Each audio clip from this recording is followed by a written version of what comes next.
On termine ce chapitre avec l'étude du mouvement circulaire uniforme. Alors, un mouvement circulaire est dit uniforme si et seulement si la valeur du vecteur vitesse est constante au cours du temps. Et donc, si on va présenter le vecteur vitesse à deux instants différents, donc dans ce cas, la longueur du vecteur, ça sera constante.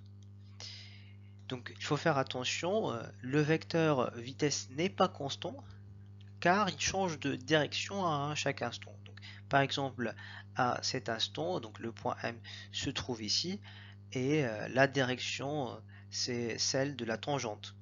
Donc, à l'instant, par exemple, T2, le point M, il se trouve à ce point, et donc, il va changer, le vecteur vitesse va changer de direction. Et donc, maintenant, la composante tangentielle de l'accélération sera nulle.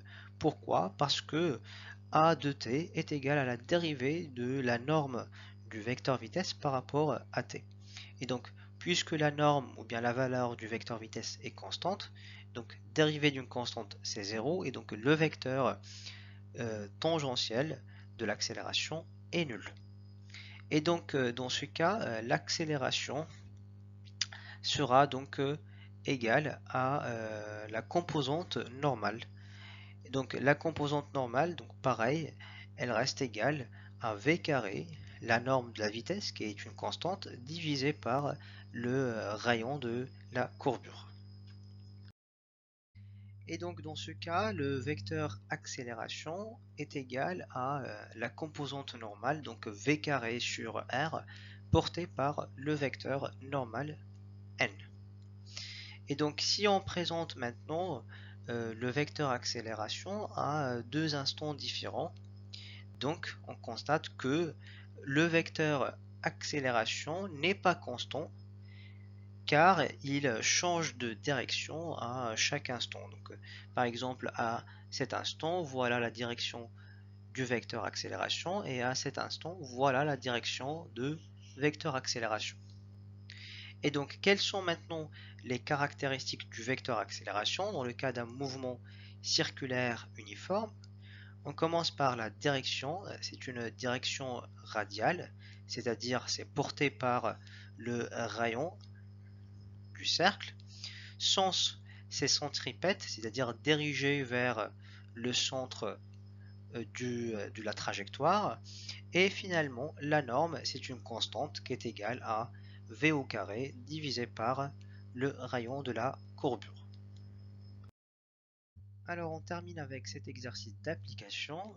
Un véhicule roule à une vitesse constante de 20 mètres seconde moins 1 sur une piste circulaire de 100 mètres de rayon.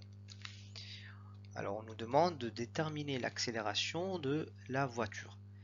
Donc c'est un mouvement circulaire uniforme, donc l'accélération est égale à la vitesse au carré divisé par le rayon de la courbure. Donc égal à 20 au carré divisé par 100, et donc c'est 400 divisé par 100 qui est égal à 4 mètres seconde moins 2.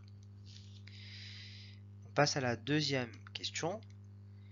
Réaliser un schéma sur lequel on présente pour un point M quelconque, le vecteur position à l'échelle 1 cm correspond à 25 mètres. Le vecteur vitesse à l'échelle 1 cm correspond à 10 mètres seconde moins 1. Et le vecteur accélération à l'échelle 1 cm correspond à 2 mètres seconde moins 2. Et donc pour présenter ce schéma, il faut respecter les échelles données par l'exercice. On va commencer par tracer une portion d'un cercle de rayon R égale 4 cm.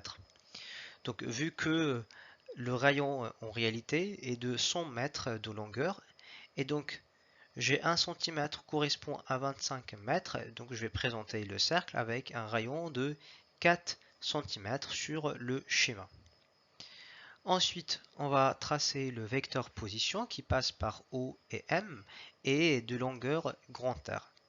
Donc voilà le vecteur position. Étape 3, on va tracer le vecteur vitesse tangent à la courbe de longueur 2 cm.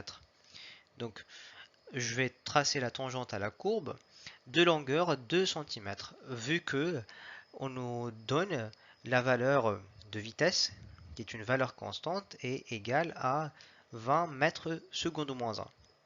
Et d'après l'échelle, j'ai 1 cm égal à correspond à 10 mètres seconde moins 1. Et donc je vais tracer un vecteur de longueur 2 cm. Finalement, on va tracer le vecteur accélération radiale centripète et de longueur 2 cm.